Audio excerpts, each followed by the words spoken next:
Welcome to Crossroads and Callings. I am your host, Chimere Brown, and this is the podcast dedicated to navigating life's pivots and discovering a pathway to true purpose and calling. Today, I am accompanied by makeup extraordinaire Ashonti Sharkey. You may remember her from her Makeup Mondays when she garnered up to 6 million views. Yes. She has been in the beauty industry for 15 years. She's a licensed cosmetologist, entrepreneur. She actually owns a beauty studio on the Chicago South Side called Work of Art. Yes, ma'am. As well as she is a master of eyebrows in the beauty counter. Ashonti has done all things beauty, but she is here today to share her story and her journey with you because she is one of the strongest women I know. And she has evolved over time and has done it beautifully and flawlessly. Welcome to the show, Ashonti. Thank you for having me. I'm so excited to talk to you because this is a long time coming. I've known you since, oh my goodness, 2008, 2009. Exactly. We have lived a lot of life since then. A lot of life. We had lived a lot of life before that point. And so, like I shared during the break, like I will allow you to kind of guide the conversation in sense of what you want to share because you journeyed so much. Oh my gosh. Yeah. You do not look like what you've been through. No, I don't. I was just thinking about that on my way here. Did you I was just looking see in yourself? the rearview mirror. I'm like, girl, you don't look like all the things. Oh, you do not look like all the things. And so I think our audience is in for a great treat. I want them to leave just inspired because I think life happens to us all, but it's all about how you show up and not allowing, my goodness, all the things kind of affect you as a person because I feel like you still have your soul. You still have your light. And I just want to know, once we get into the conversation, how you were able to maintain that. So are you ready? I am. Okay. I hope you guys are ready too because Crossroads and Callings, it starts now.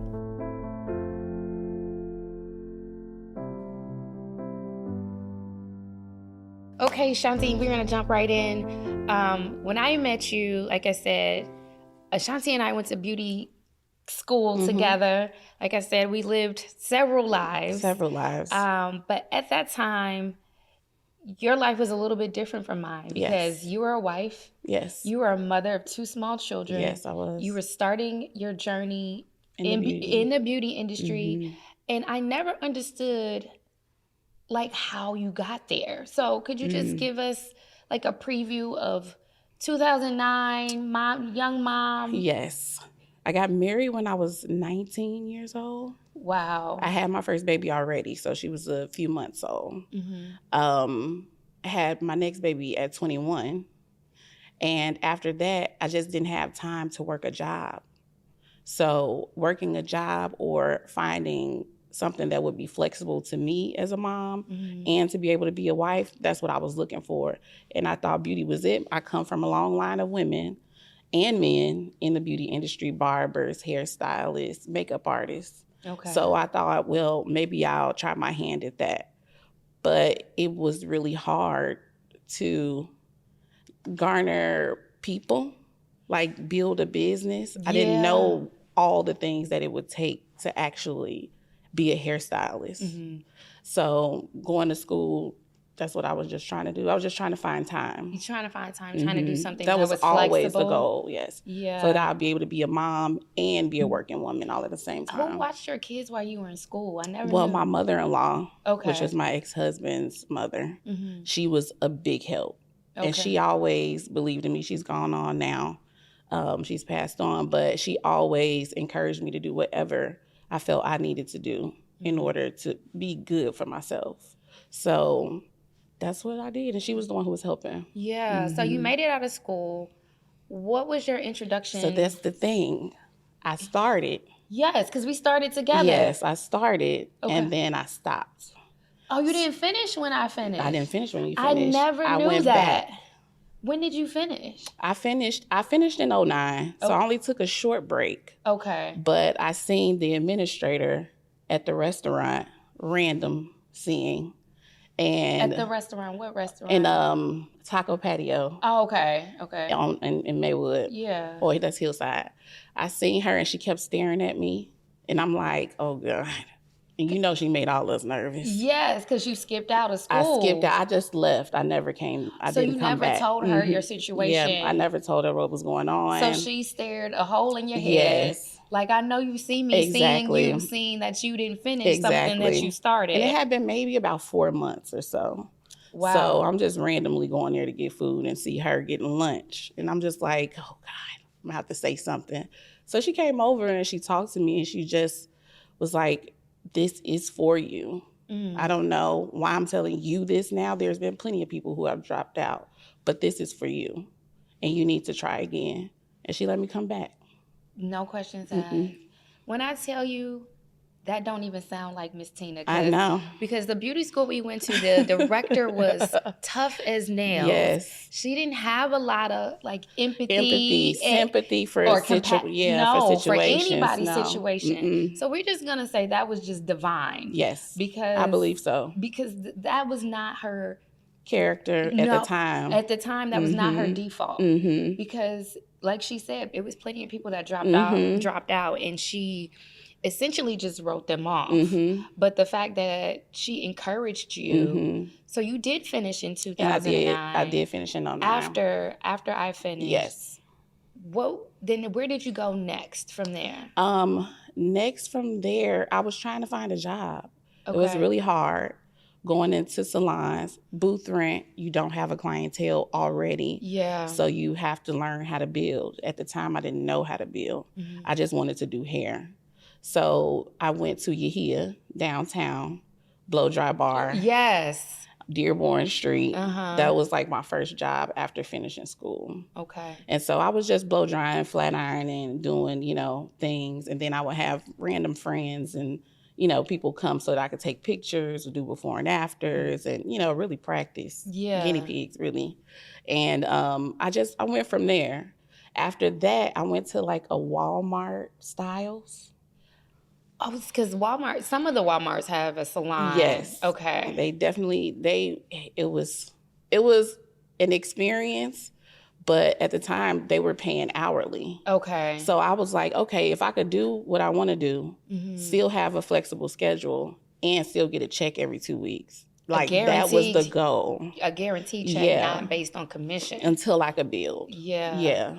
During that time, though, your family life was changing. Life was changing. Like, drastically. Yes. And I remember even in beauty school, the thing about, I think, marrying young is that's one version of you. That's one version. But you grow. Tell us, and if you don't mind sharing, kind of the family dynamic with your ex-husband and your kids at that time as well. At the time, we had our own apartment. So we had 2 small children. They were maybe 1 and 3 at the time. And our relationship was falling apart because I was no longer 18 years old. I wasn't the 16-year-old girl. Talk about that. He met. What was 16-year-old Ashonti like that you think appealed most to him? I was flexible. Okay. It didn't take a lot to please me. I wasn't quite sure about who I was at the time either. I had been through so much in childhood that I just needed somebody to kind of shield me from all the other things that was happening in life, the movement, not living with my parents at a young age because I was pregnant at a young age, becoming a mother as a teenager. Yeah, you're 18. Everybody say you grown. But adulthood is a different type of hood. Yes, it is. Especially becoming a mother. Yeah. It's a different space and your mind changes. Or at least my mind changed about who I wanted to be for her, which was my daughter, was my first child. So she was a happy baby. She made me happy. She made me have things to look forward to. Yeah. And in looking forward to things, it changed my mind a lot about who I wanted to show up as. So he was appealed to that kind of clueless side. The naive side. Yeah, the naive, where you didn't really necessarily know what you wanted to be, so you just wanted to be whatever needed to be. To keep the peace. To keep the peace and to keep the family together. What's the age difference between you? 6 years older. Okay. So he had more of a sense of self than you did. And he knew exactly who he wanted to be. Okay. And I can't say who he was, but who he wanted to be. And in turn, that didn't work for me. My mind started to change about where I wanted to be in life. Being an entrepreneur very early in life, you have to be consistent. You have to know what you want. You have to know what the goal is. And at the time, the goal was just being a mom, but it became bigger. Yeah. And I became bigger. And so as I moved on, I did get regular jobs. I went to Family Dollar. And within a couple of weeks, I was an assistant manager. I was the assistant key holder for the store because that's who I was all the time. So I went, and whatever I'm doing, I'm going to be the best at it. I'm going to work just as hard at Family Dollar that I would in my own business. So what do you do with that when this person that was small now is becoming a big girl? Yeah. And so the way you talk to her doesn't work anymore. The way you treat her, it doesn't work anymore. That worked for who she was, but now I don't like that. I don't like how that makes me feel. Yeah. And moving in spaces where, I grew up in a church. So having a baby, the next step is you didn't have this baby, y'all might as well get married. Yes. And that's how that came about. So the trying to do the right thing. Forced you essentially to, you got to make this right. Yeah. So this has to marry be right. this person. Yeah. It's better married than to burn. Yeah. You heard those kind of things all the time. So not knowing that these people, y'all have been married 3-4 times. Yeah, they've been burning. Y'all been burning. over and over again. Yeah. And now you want me to join you, So it's just like being unhappy was never where I seen my life either. Yeah. Being in a space with a person that I didn't feel treated me well, I just didn't see that for the rest of my life. What was the demise of the marriage? Because I met you in one season and you were married and you had the small kids. And I just remember your ex-husband being very unkind. And then I met you, some years went by and I met you in another chapter and the marriage was over. But I didn't know how you got out of that. So we had a big blow up because I finally was ready to have the conversation about how I ended up here.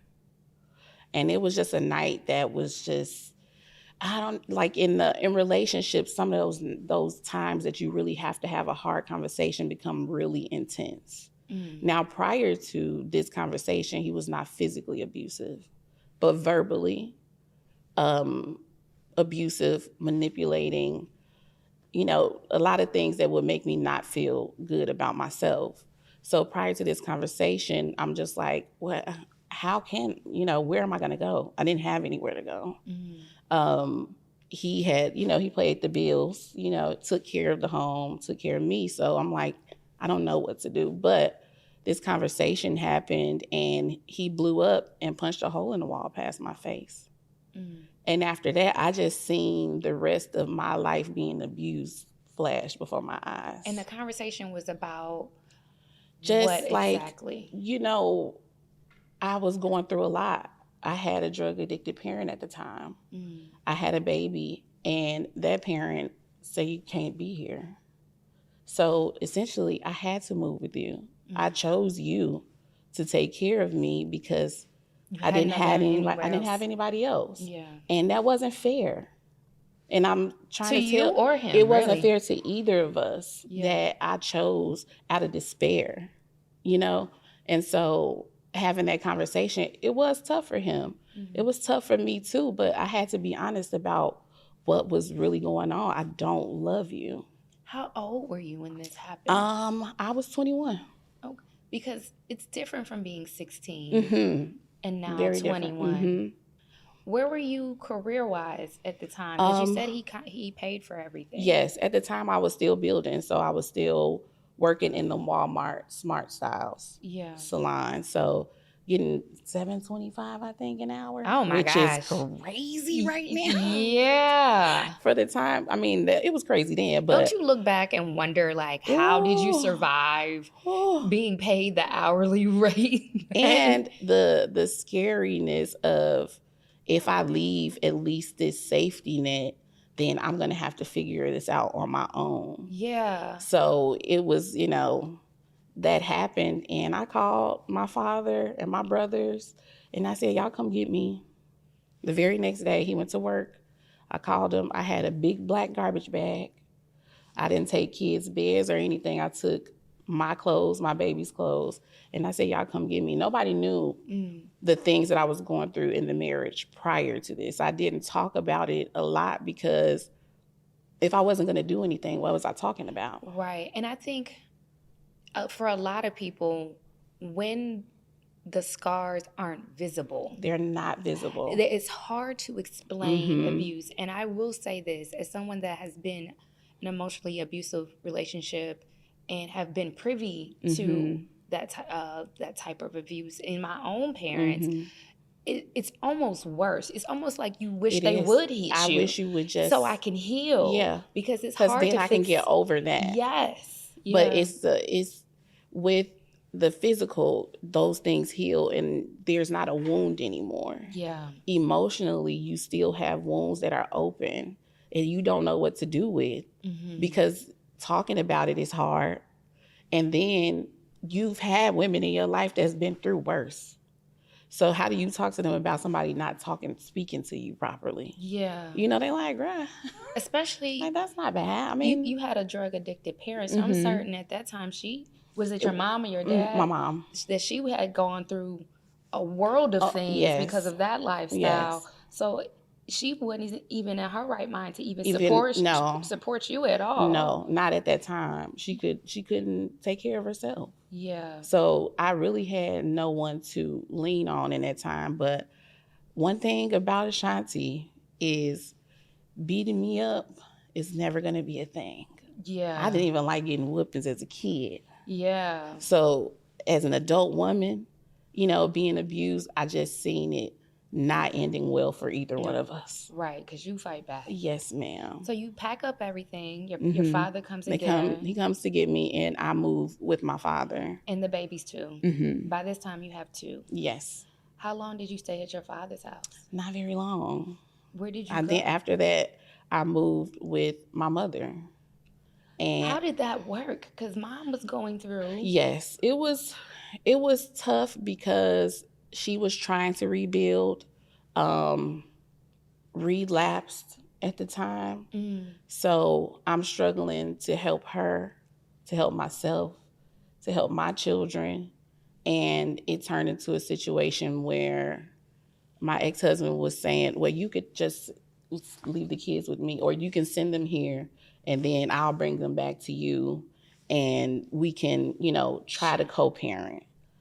So because he had a stable environment. Right. And I didn't. And he had support and I didn't. Let's talk about that because you left when he was at work.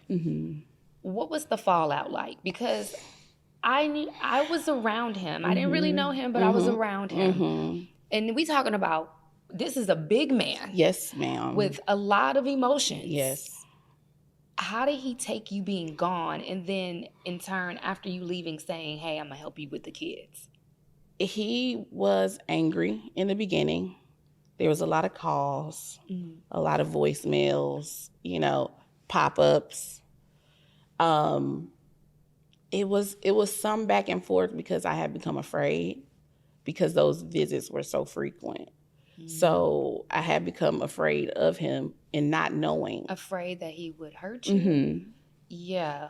Because he had already kind of shown you. He showed me, So he's like, I need to talk to him to keep him to keep grounded. Yeah, to keep it at bay that at least if he can talk to me, then I'll be fine and we could probably do something with that. Yeah. And we did try to work it out, like going back and forth, going to visit me and the kids and things like that. But essentially, it wasn't what I wanted. Yeah. It wasn't what I wanted. And I had to be honest about that. Because he was who he was. Mm-hmm. And that wasn't, and I had changed. Yeah, it wasn't him. It wasn't him. Well, it was him, but it wasn't him. But I had changed. I had changed my mind. Yeah. And so the things, he's just like, I never did these things before. Like, I never... Winding down you was romantic before. Right. I always called you out your name.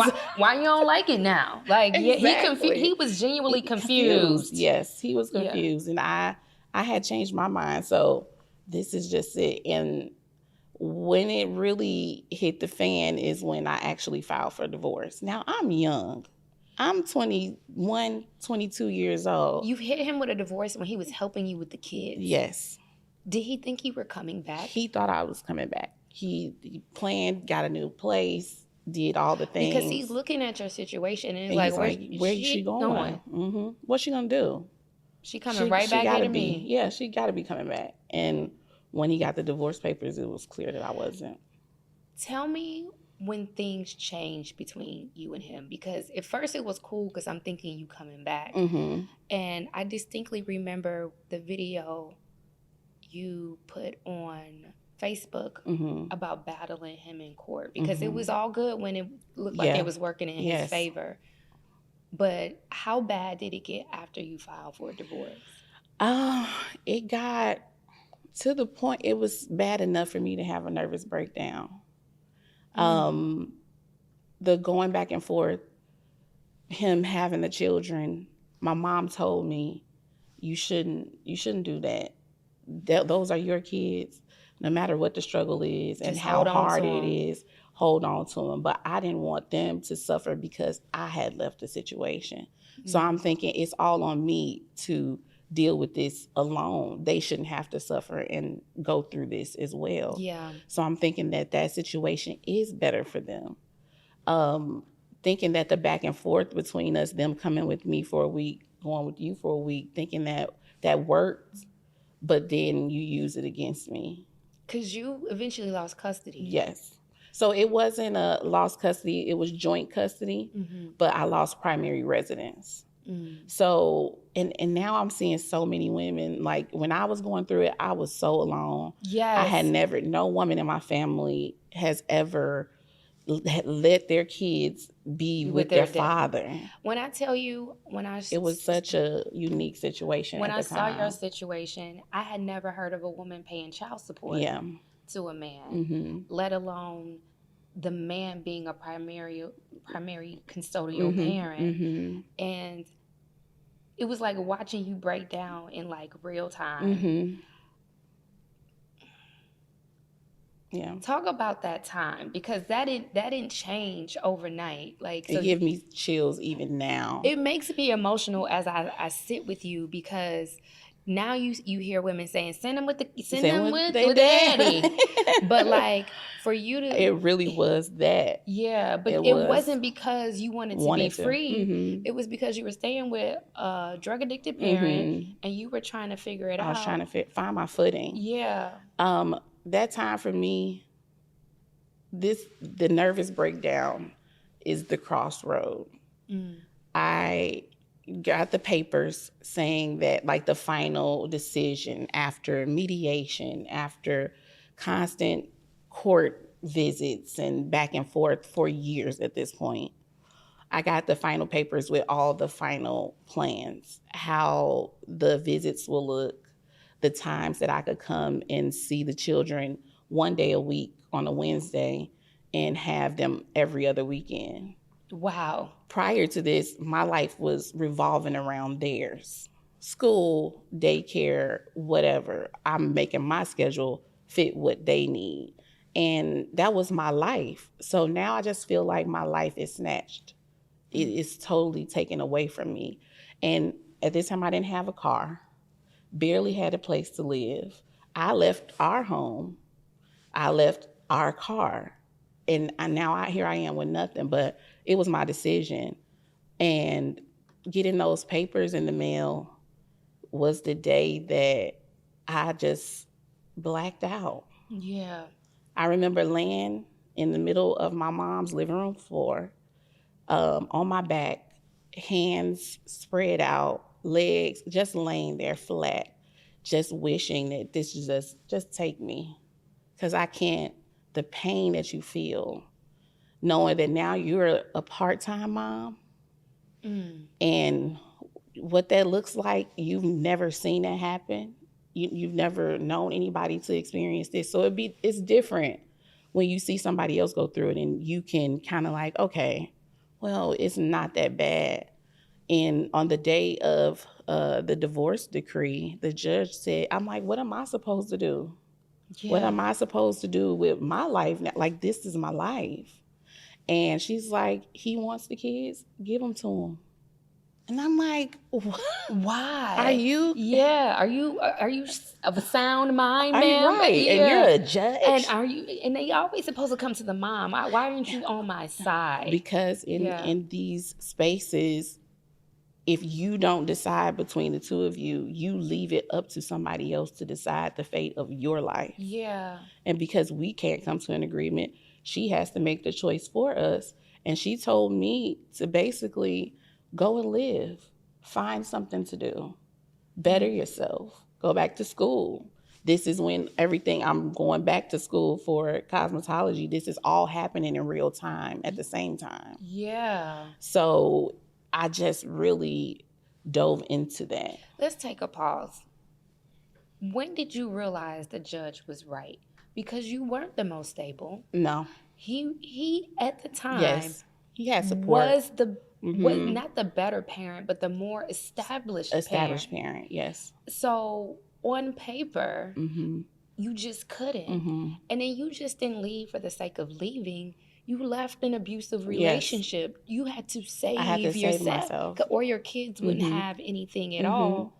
But this is a grown-up conversation in hindsight. Yes. When did you get it, though? The nervous breakdown. That's what I need to stay on that, because that's when life shifted. Okay. I laid there on the floor. I'm saying, this is it. Like, this has to be what death feels like, because it hurt so bad inside that I could not move.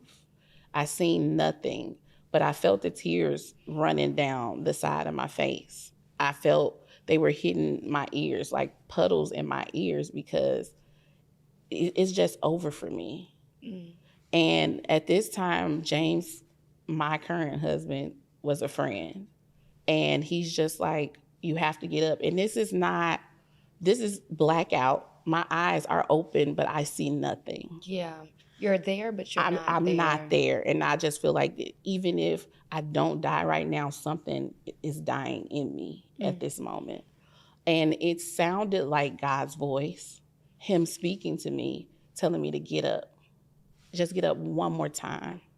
If you get up this time, I promise you, the pain, it won't go away, but you'll be able to get through it. You can't stay down. And it just was a constant get up. You got to get up.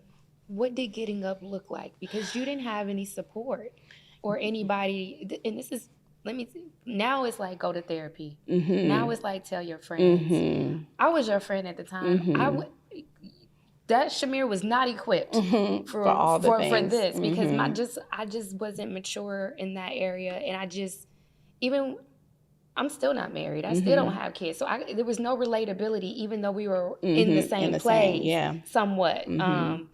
But like, what did getting up look like for 20-something Ashonti, who had just finalized her divorce, had to let her kids separate from my children?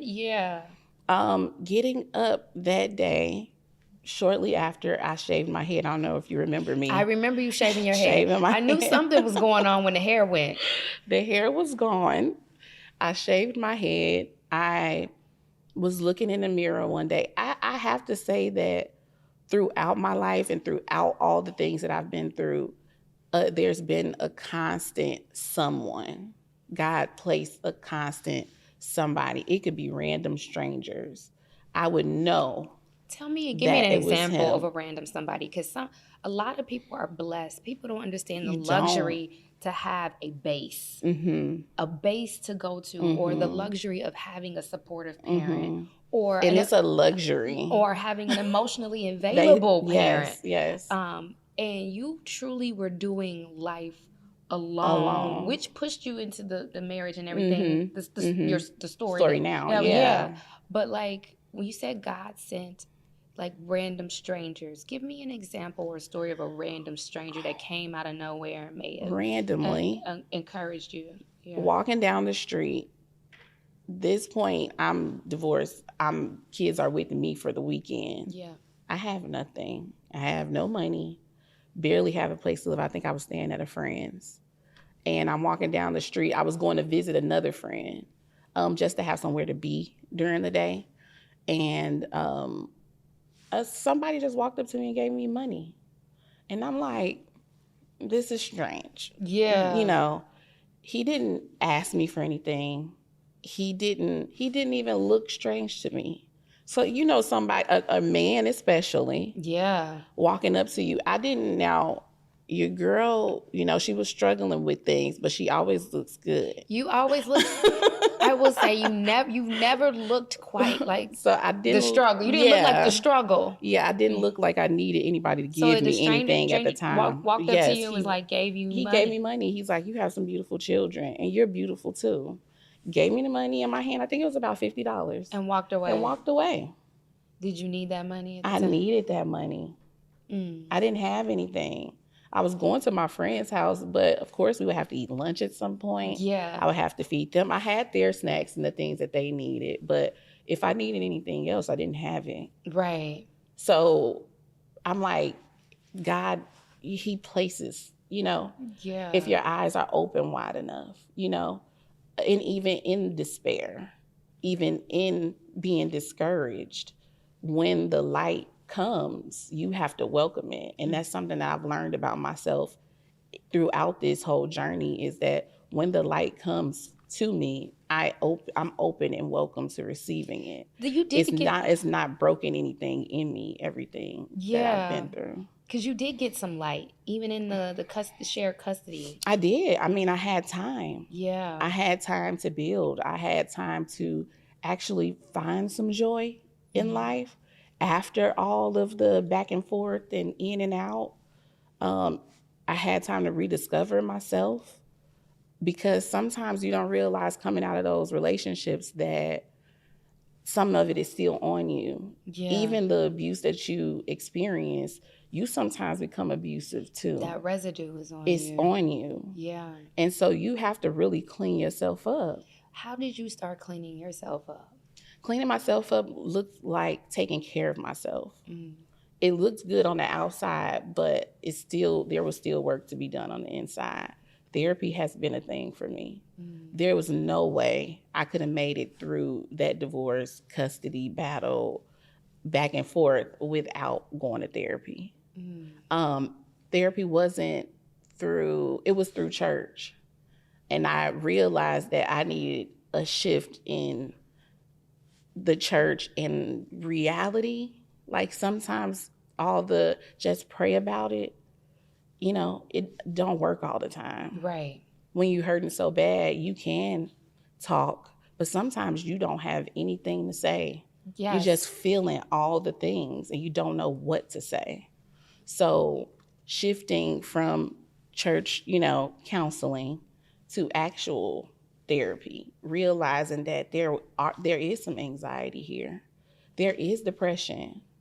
The reality of not being a mom all the time hurts really bad. Yeah. You're missing a lot of moments, like being honest with yourself about what you're actually experiencing.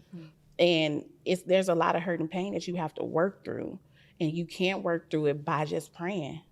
You have to know what to read. Yes. You know? You need a direction. Yeah, I needed direction. I didn't know how to just go through it to get through it. It's just that, no, I'm hurting every day that I wake up. I'm thinking, I'm missing a part of me. I'm never complete, you know? And now with therapy, I learned how to be my whole self. My children, my family is a part of me, but I'm whole even without that. Yeah. And becoming whole even without that, you can withstand a lot more being a whole person and giving some of your wholeness to your baby. Exactly. Yeah. I can't give a half-healed self.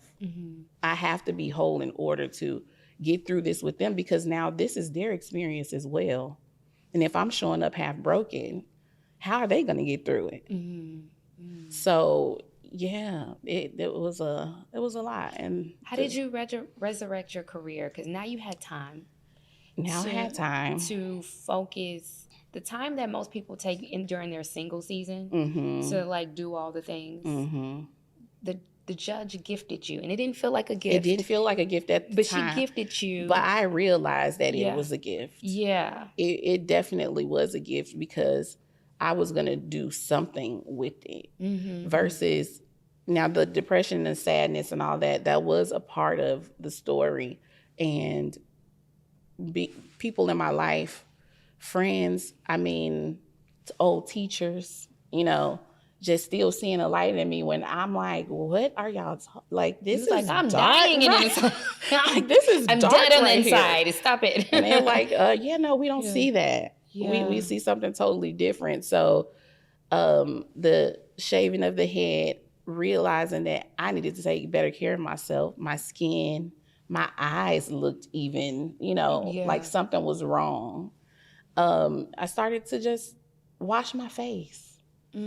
Wash my face, shower well, buy things that make me feel good, even if it was just the material of the pajamas.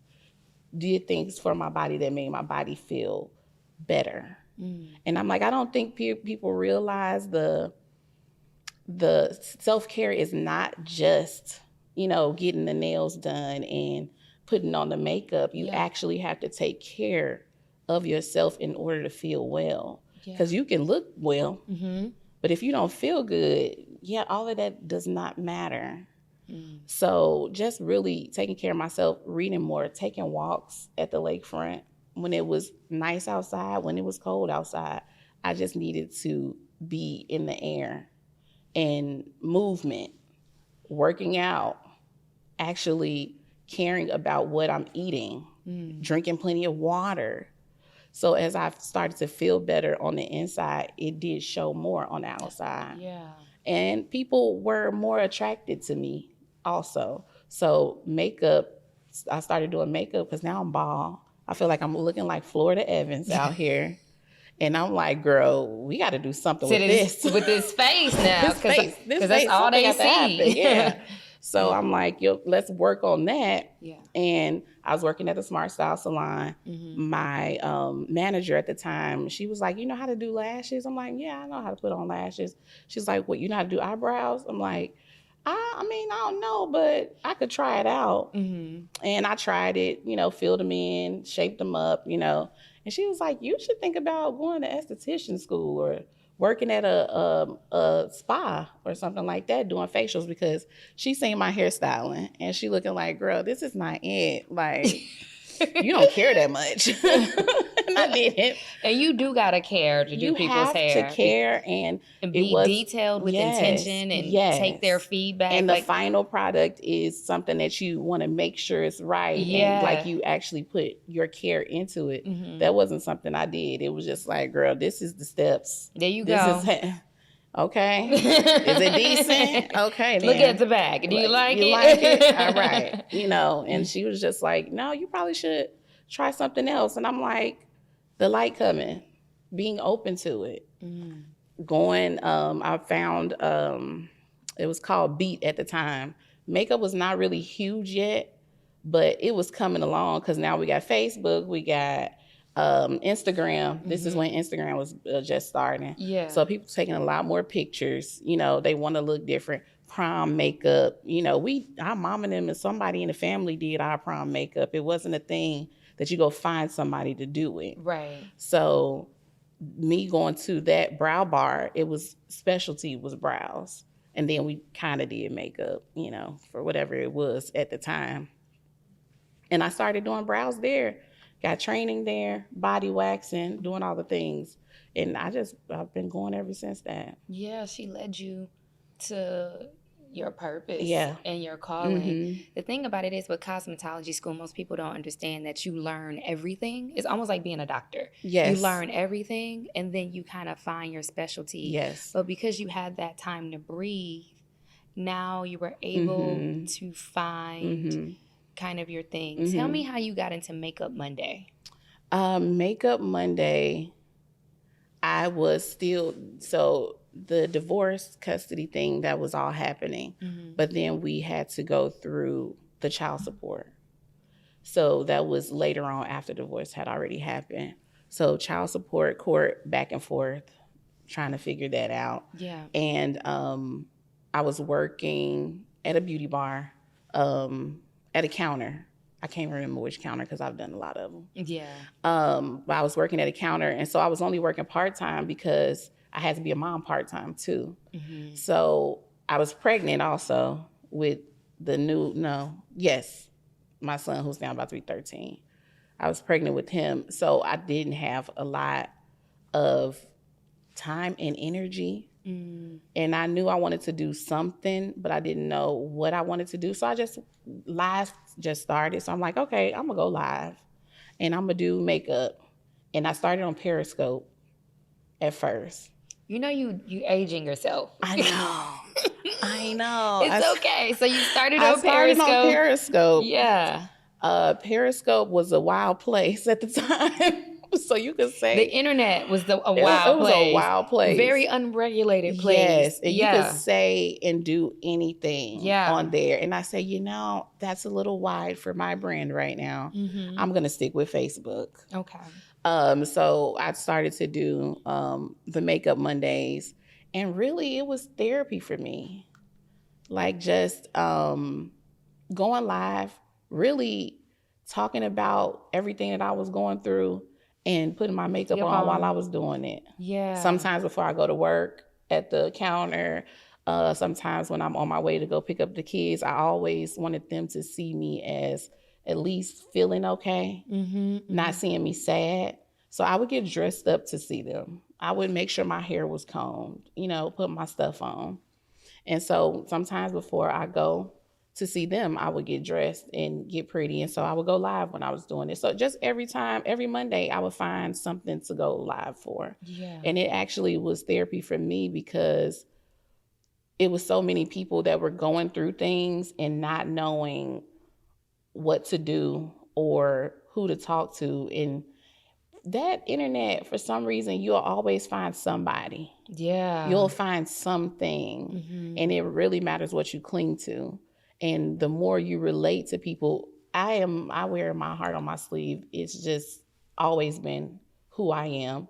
So I was just talking about it. That is how I learned that about the child support situation, and that you had the kids during the summer, and that the judge was like, well, during the summer, now you got to pay, told your ex-husband, you got to pay child support. And just, it was when I started seeing the victories, because from afar, I can see how he felt like he had won almost. And I did too. Yeah. I felt like, how could you let this happen to me? Yes. I don't deserve this. He wanted to hurt you, and he wanted to see you and broken. He did hurt me. Yeah. But he didn't break me. Yeah. The situation didn't break me. And now it's just a place of, it had to happen so I could get to where I am now. I needed that. Let's talk about time that. And energy. Because we missed a piece. Because you said Makeup Mondays. Yes. You met your now husband. You were pregnant. I'm gonna say this. I remember when James started coming around. That's the husband, by the way. And I was also around with the ex-husband. And for the life of me, I didn't know why you wanted to go back to messing with somebody else. I know. Because your situation was so dramatic. And as someone from the sidelines, like if it could be like a TV show, Scared Straight Because of Love, you scared me straight. I was like, I don't ever. I don't know if I want kids now. I don't know if I want to get married. Like, it changed my view on relationships. But you decided to try again. What was your pathway back to love? It was, at the time, it was just fun. Okay. It was just hanging out. I dated for those couple of years, after marriage, after divorce. I dated for those couple of years. James was a part of the dating. When they said date them all, I was dating them all. Yeah. And I was just having a good time. I did not expect to meet James. I did not. I wasn't looking for anything. And now as a 41-year-old woman, I'm like, girl, what? why would you do this again? You know, even though it's better, even though it's a different situation, it's still a lot of work. It is work. And I didn't give myself enough time to grow up some more and learn more about myself before I jumped in again. How long were you single? 2 years. Before you met James? Mm-hmm. Oh, wow. Mm-hmm. Okay. But it was barely, like it was still, the first year was still kind of going back and forth.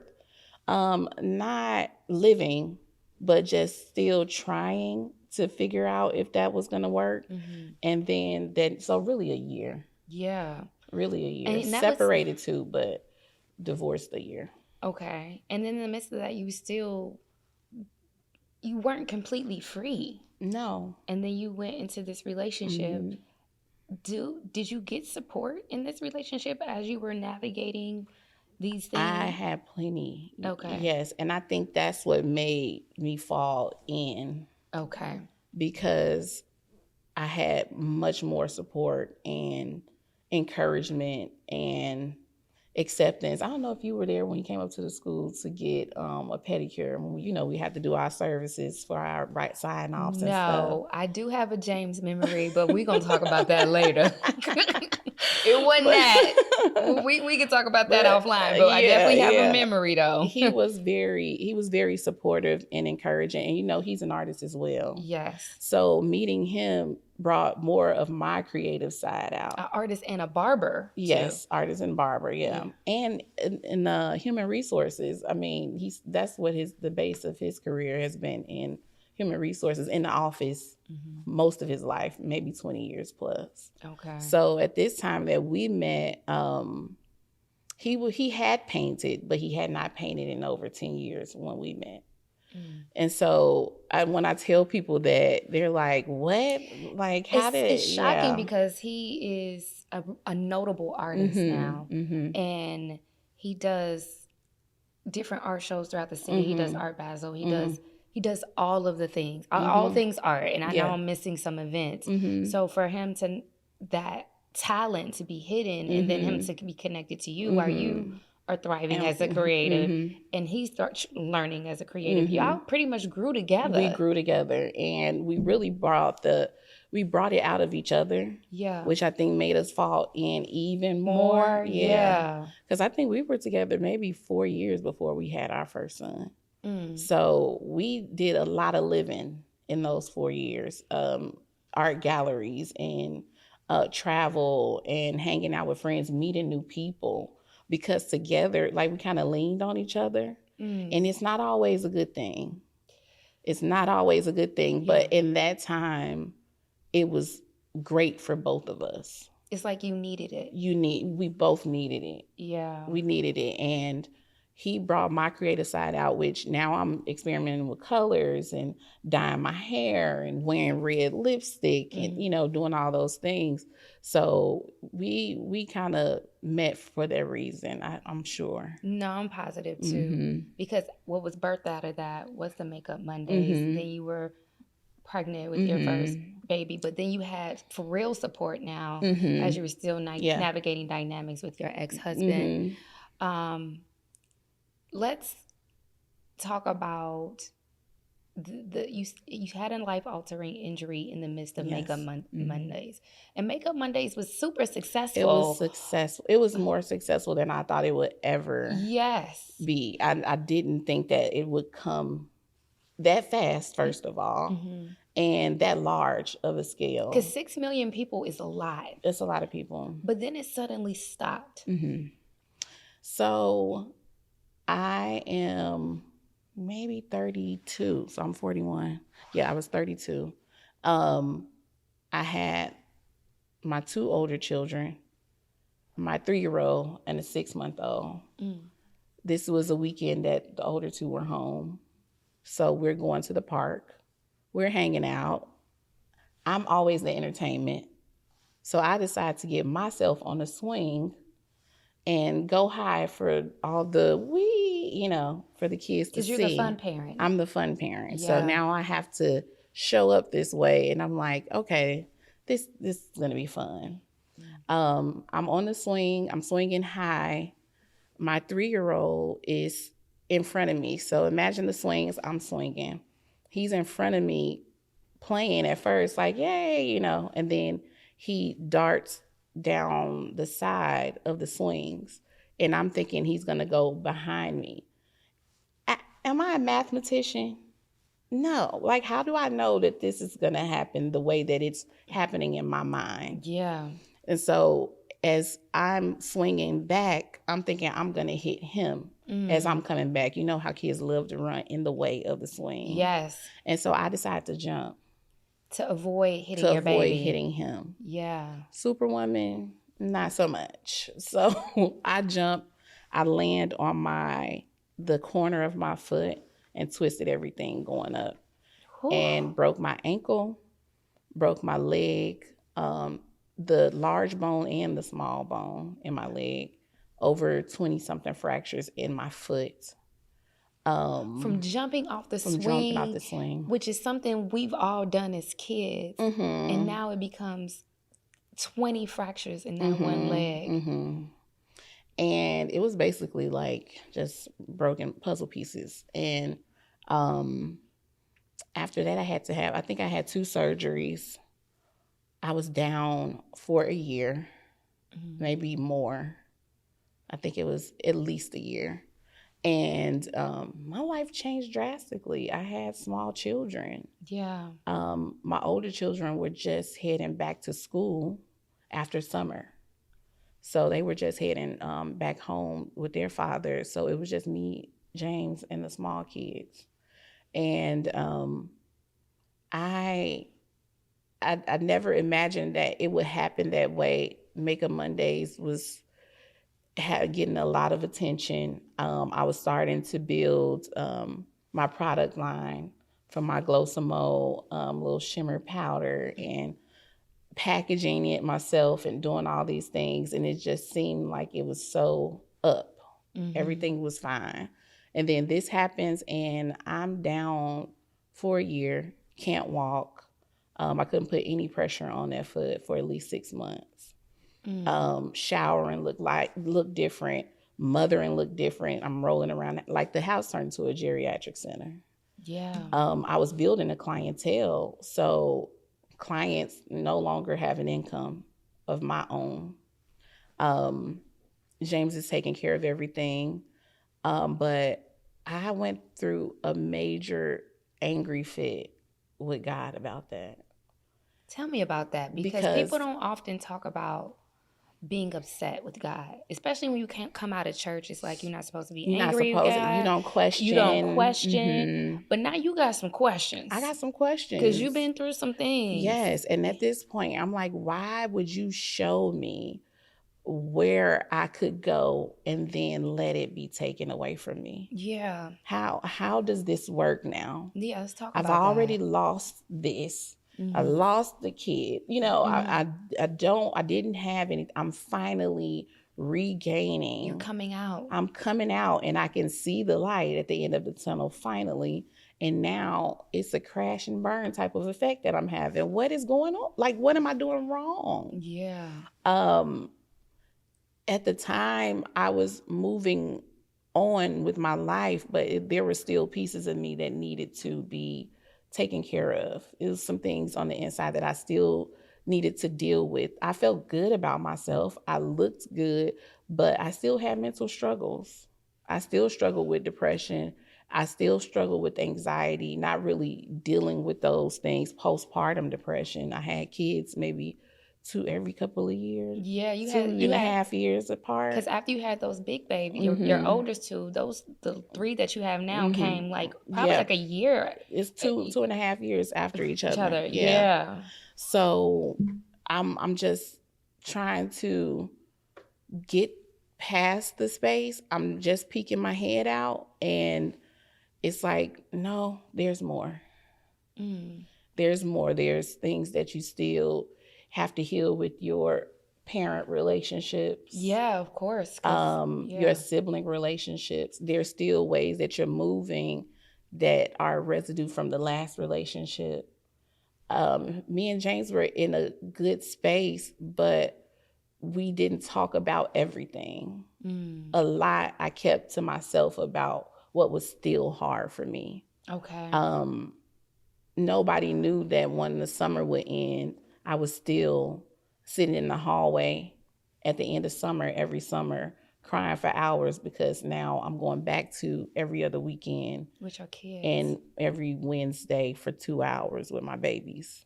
Mm. I still was holding on to that. And when they would come home, I held them so tight that when they leave, I couldn't breathe. And so that wasn't okay. Yeah. That wasn't okay. There were still some things that I needed to work on. And in that downtime, it was tumultuous and life-changing simultaneously. Tell me about that, because I never understood.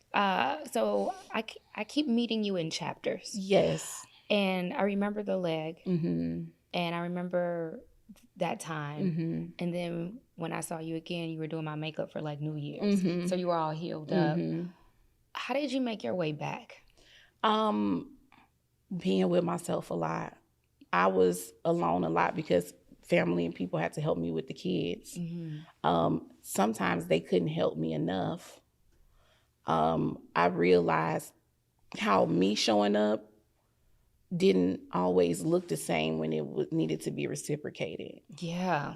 And it hurt me so bad because I would stop anything to show up for anybody. And so in that space, I was very alone. Even James had to work. He was at a peak in his art career. He was all around the city. He had different events. He had out-of-town events that he still had to do. So sometimes I would be home alone with my children. Yeah. And it was a space of just destitute, like you just desperate for anything, anybody. But I also learned my strength in that time. I wouldn't have ever considered myself to be a strong woman because I cried a lot. I broke down a lot. It's just not everybody sees it. Yeah, but that's not a sign of strength. No. And that's what the definitions, started to change. It started to change. Unlearning, but because of my anger that I had with God, I wasn't talking to him.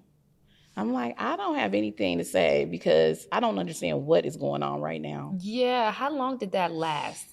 That lasted until I could walk again. And which was a year and some time later. Yeah. And I love my heels, so I was really pissed off about that. Yeah. I'm like, I can't even wear my heels. Like, but this is crazy. Because you had to go through like physical therapy as well, because you had to learn how to walk again. Yeah, I had to learn how to walk again. When did you stop being upset? I went to church. It was a Sunday, because I would go to Bible class and stuff sometimes too. I went to church one Sunday, and there was a speaker there. No, she wasn't speaking. She was actually just got up to prophesy to me. And I wish I had that recording. I would play it for you. But basically, she said that God knows that I'm hurting. She said, I keep seeing you in this maze, and you trying to find your way out. And sometimes you can't find your way. You sit down, your knees in your arms, and you cry and you're upset, but you get up again and you try again, and God sees that.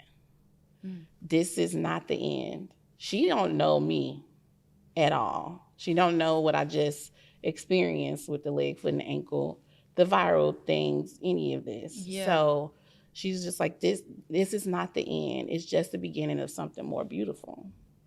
And I'm like, God, you didn't have to break my leg for me to understand. Right. You know what? It's funny that you say that, because when people think of their lives, you're like, yeah, I didn't need that to happen to learn this. To learn this lesson, but okay. Maybe I did. We here now, right? Yeah, maybe I did. Because it definitely sat you down. It got your attention. It sat me down. It got my attention. Yeah. And in refinement, there's not a lot of people that can be in that space with you while you're becoming something new. Say that again. Yeah. There's not a lot of people. Yeah, they can't be in. I lost so many friends, so many people that I held near and dear that I thought becoming something new. I was becoming something new. Yeah. And everything that I had been through was no longer, it's a part of my story, but it's not a part of who I am anymore. Because sometimes you walk around with that residue and you still look like, or you sound like, because you might not look like, but you still sound like a hurt person. Yes. You still sound like a broken person. Right. And you sound like a victim of things happening to like you. Life is just tearing it's you tearing up. me and turning me every way. Which way but loose. But loose, yeah. baby. So it was just like, in this time, I'm thinking I'm in a bubble and nobody wants to touch me. But God wasn't allowing it. Because right now you're becoming something new, and you can't take anybody else's words of how they feel you're moving or what they think about what you're doing. That's not the time for this. You're learning new things about your journey and how you're healing, and accepting that you are healed. Like, leave yourself alone. That was something I had to learn too. Like, you steady trying to work towards being better. You're there. There's things you need to learn, but you're fine. Yeah, rest. Just rest. This is your time to lay and be. And that was, now looking back at it, after that, there's nothing that, touching me that I won't be able to get through. Yeah. Because I'm not a victim of situations anymore. I do make my own choices. I do encourage myself, because in those desperate times and spaces, I felt the desperacy. Like, I felt like there was nothing I could do. And in feeling that, you never want to feel it again, right? Right. So then you make different choices. You don't make choices. I vowed to myself I would never make a choice out of a desperate situation again, because I knew what that felt like. Yeah. And moving on, it wasn't just moving on, it was moving upward, moving onward, like, just not just looking forward and walking, but actually knowing where you're going. And once you get there, you know what to do when you get there. Before, I was just making turns. Yes. Just, looking for support. Just looking for a village, or looking for a person, or looking for money, chasing money. Ever since I stopped running to every event, every wedding that somebody called, and just holding space for myself, like, would this work for your schedule? Does this work with, who you are, the integrity of your brand and your business? Does this go with who you're trying to become? And not making choices out of, I need money. Yeah. I need a better situation. I need better branding. I need, better life skills. I don't need money. And being rich feels much different now at 41. You're rich in wholeness, in friendships, in your relationships, even my parental relationships, being in a healed space with my parents after everything that we've been through together. Speaking to them, spending time with them, holding near and dear those memories that we're creating together now, being able to say I'm sorry, or I do forgive you. Yeah. It's helped me move in a whole nother way, even when it comes to being a mother to my children. Let's talk about becoming, because you said I became, and you're here. That was almost, 9-10 years ago. Who are you today? Oh, I would say today I'm fulfilled. Today, there was a time before where I wouldn't say that I mastered what it is that I do, my skill level. I'm a master of what I do every day. I'm happy. Joy was something that was so fleeting for me. Yeah. And it can still be, but the way that you look at things in life and the things you find joy in are just so much different for me now. Do you think that season of isolation helped you find joy? It did. Did you perfect your skills in brows and makeup during time too? In that time, I had a lot of time to really research and draw from what, the more I know, the better I feel. Reading a lot more, listening to things that, made me feel encouraged or gave me hope. What you take in is not just about eating. It's about what you're watching, the things that you allow around you. And the village that I've built now is one that chose to love me and I chose to love. Yeah. And it feels so much better. It's so much more peaceful. You don't have random people in your space anymore. Because it's intentional. It's intentional. And I became very intentional during that physical healing time. Mm-hmm. The inside healing was very intentional as well. Do you feel like you're living in your purpose and calling now? I do. Which is what? It's inspiring other women to be empowered and creative. Yeah. Stepping outside your box. I get a lot of women to step outside of what they would usually do. From a makeup standpoint. Yes. You were the first one who taught me that there was a time where it was a rumor that dark-skinned girls couldn't wear makeup. Exactly. I mean, color, not just makeup, but couldn't wear color. And you introduced me to color because we're about the same complexion, and not just any color. I'm talking about blues and fuchsias and purples. And so when you say that you helped me love my nose. You taught me how to come. He was like, you don't need a nose job. I'm gonna teach you how to contour your nose. So when you say your calling is to empower women to be creative and step out of the box, you have changed me, my life, how I show up, how I do my makeup, just by sheerly just watching you. How has you now identifying your calling impacted your relationship with your children, especially the oldest ones? Because it's different when when you're not raised in the house with mom, especially with girls. It's always an interesting dynamic. Well, and it's already an interesting dynamic. Yeah. The relationship growing up with your mom. Yeah. So now growing up without your mom, there's some things that we're missing in our relationship. But I'm so pleased because they've always been open as I am. And so you think about your children, they do have two parents. So everything is not going to be the things that you like. Yeah. Because they didn't come from you.